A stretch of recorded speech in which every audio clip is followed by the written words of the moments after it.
مومن رازوں کو آشکار نہ کرے. اگر کوئی راز اس کے پاس آ جائے تو اس کا سینہ اس قابل ہونا چاہیے کہ اس سینے کے اندر ایسا صندوق ہو، اس کے اوپر ایسا تالا پڑا ہو کہ یہ چوراہے پر کھڑے ہو کر دوسرے مومنین کے رازوں کو فاش نہ کر رہا ہو. مومن کتمان السر کرے، وہ اسرار جو اللہ کے اسرار ہیں انہیں بھی کسی کے آگے بیان نہ کرے. ہمارے پاس ایک ہوتا ہے نا محرم اور ایک ہوتا ہے نامحرم.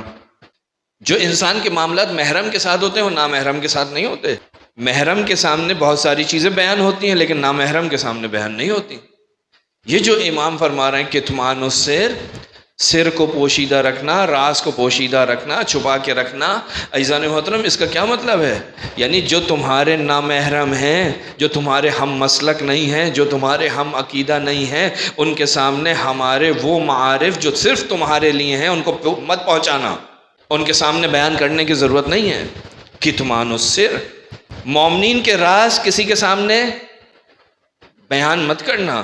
اگر کوئی مومن تمہیں آ کر اپنی کوئی بات بتاتا ہے تو مومن وہ ہے کہ جو رازداری رکھتا ہے، سر کو چھپا کے رکھتا ہے، سر کو سر رکھتا ہے. جس طرح پروردگار عالم کسی کے راز کو فاش نہیں کرتا، اسی طرح سے مومن کے اندر بھی یہ صفت پائی جانی چاہیے، الہی صفت، خدائی صفت. جس طرح سے خدا کسی کے راز کو فاش نہیں کرتا، اسی طرح سے مومن نہیں بنتا مگر یہ کہ اس کے اندر یہ خدائی صفت پائی جائے. جس طرح وہ ستار العیوب ہے، اسی طرح تم بھی دوسروں کے عیوب کو چھپاؤ، رازوں کو چھپاؤ. کسی کے سامنے بیان کرنے کی ضرورت نہیں ہے. بس پہلی صفت امام رضا فرماتے ہیں اگر مومن بننا چاہتے ہو، وہ مومن جو ہمیں پسند ہے، جو ہم دیکھنا چاہتے ہیں، پہلی صفت کتمان السر، رازداری.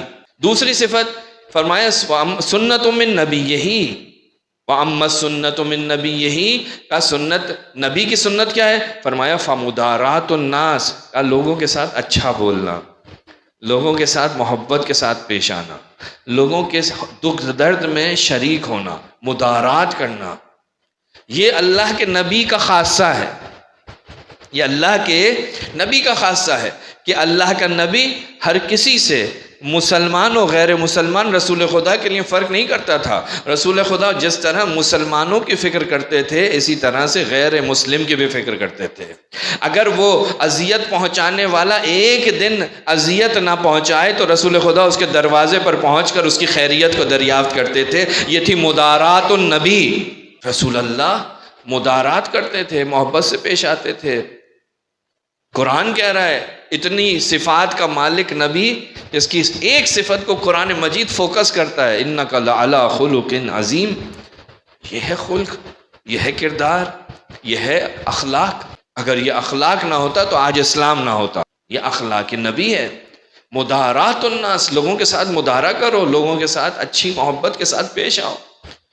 اور تیسری صفت جو مومن کے اندر امام رضا علیہ السلام دیکھنا چاہتے ہیں وہ کیا ہے؟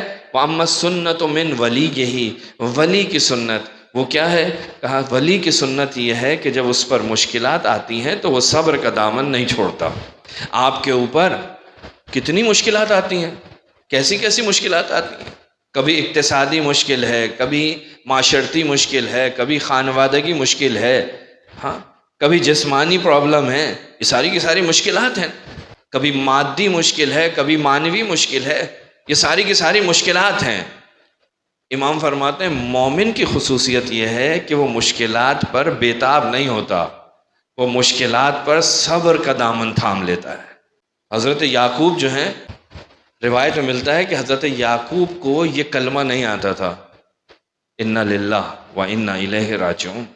اگر حضرت یعقوب اس کلمے کو پڑھ لیتے تو اتنی زیادہ بیتابی حضرت یعقوب کے وجود میں نہیں آتی. صبر، صبر ولی کی سنت ہے، اولیاء کی سنت ہے، ائمہ معصومین کی سنت ہے. بس امام رضا علیہ السلام کا پیغام، کہا 3 صفتیں تمہارے اندر ہونی چاہیے اے مومنو.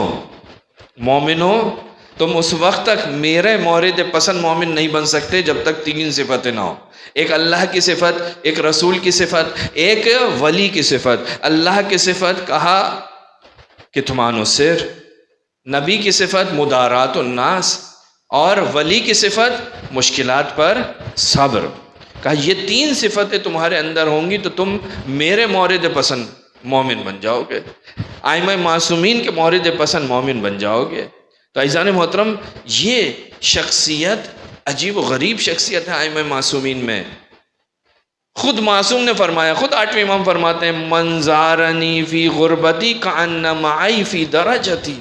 کہا اگر کوئی شخص عالم غربت میں، یعنی میں عالم غربت میں ہوں، میں ایک ایسی جگہ پر ہوں جہاں میرا کوئی عزیز نہیں ہے، ایک اپنے گھر والوں سے دور ایک سرزمین پر ہوں، کہا جو شخص بھی اس عالم غربت میں میری زیارت کرے گا وہ جنت میں، وہ قیامت میں میرے درجے پر ہوگا، جہاں میں ہوں گا، میں علی ابن موسیٰ رضا ہوں گا، وہیں پر وہ شخص بھی ہوگا۔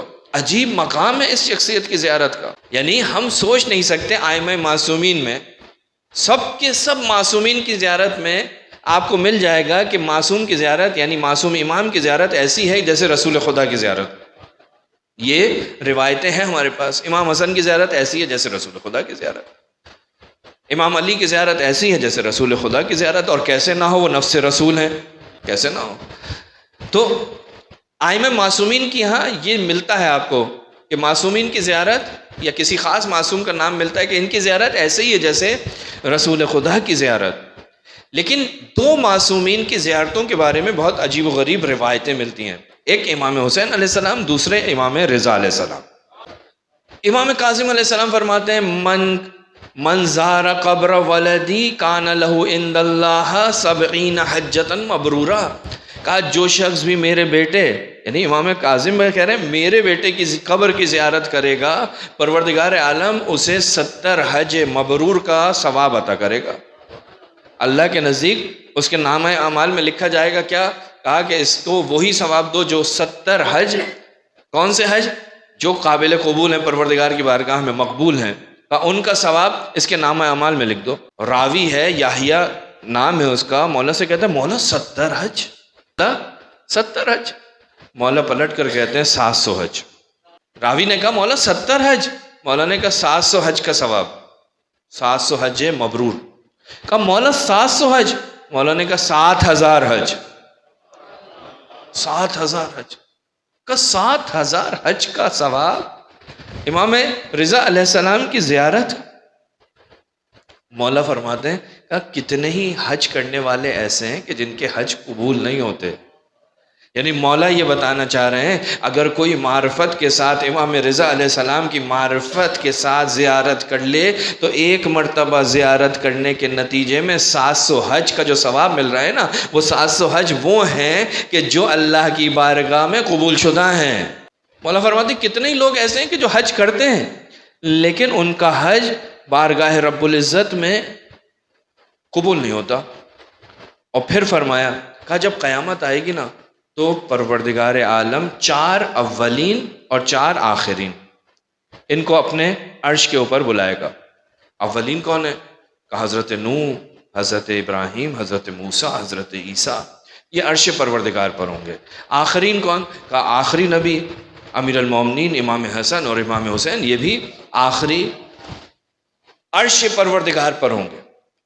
اور پھر اس کے بعد ایک محفل ہوگی، جیسے محفل ہوتی ہے، یہ 4 اولین میں سے وہاں موجود، 4 آخرین میں سے وہاں موجود، اور پھر اس کے بعد کہیں گے کہ جو شخص بھی ہماری قبور کی زیارت کرتا تھا، جس نے بھی ہماری قبور کی زیارت کی، امام کہہ رہے ہیں کوئی کربلا گیا تھا، کوئی بقیع گیا تھا، کوئی مشہد گیا تھا، کوئی کربلا گیا تھا، جس نے بھی ہماری قبور کی زیارت کی اس کو لے کر آ جاؤ، وہ بھی عرش خدا کے اوپر اس محفل کے اندر شریک ہوگا۔ یہ سارے کے سارے وہاں پر شریک ہوں گے، لیکن فرماتے ہیں کہ لیکن وہ ہمارا ہم نشین ہوگا، یعنی وہاں پر موجود ہوگا، لیکن اس میں جو سب سے بڑا درجہ ہوگا نا، وہ اس کا ہوگا جس نے میرے فرزند علی ابن موسیٰ رضا کی زیارت کی ہوگی۔ سب سے بڑا درجہ اور سب سے بہترین تحفہ جسے ملے گا وہ کون ہے؟ کہا وہ ہوگا جس نے میرے بیٹے علی رضا کی زیارت کی ہوگی۔ عزیزان محترم کیوں؟ یعنی چھٹے امام کہتے ہیں، کہا کہ جس نے بھی میرے پوتے علی رضا کی زیارت کی، میں اسے خود اس کا ہاتھ پکڑ کے جنت میں لے کے جاؤں گا۔ امام رضا علیہ السلام کی زیارت عجیب زیارت ہے۔ ائمہ معصومین اس انداز میں اس امام کی زیارت کی طرف تشویق دلا رہے ہیں۔ آخر کیا ہے کہ ایک زیارت کرنے کا نتیجہ کیا ہے؟ خانہ خدا کی زیارت۔ خانہ خدا کی زیارت، وہ زیارت جو سال میں ایک مرتبہ انجام پاتی ہے، جو زندگی میں ایک مرتبہ واجب ہوتی ہے، کہا اس سے زیادہ ثواب حج انسان، یعنی وہ کیا ہے امام رضا علیہ السلام کی زیارت کے اندر کہ پروردگار عالم کے یہ اولیاء اس زیارت کی طرف اس طرح سے تشویق کر رہے ہیں، جاؤ زیارت کرو۔ کیوں؟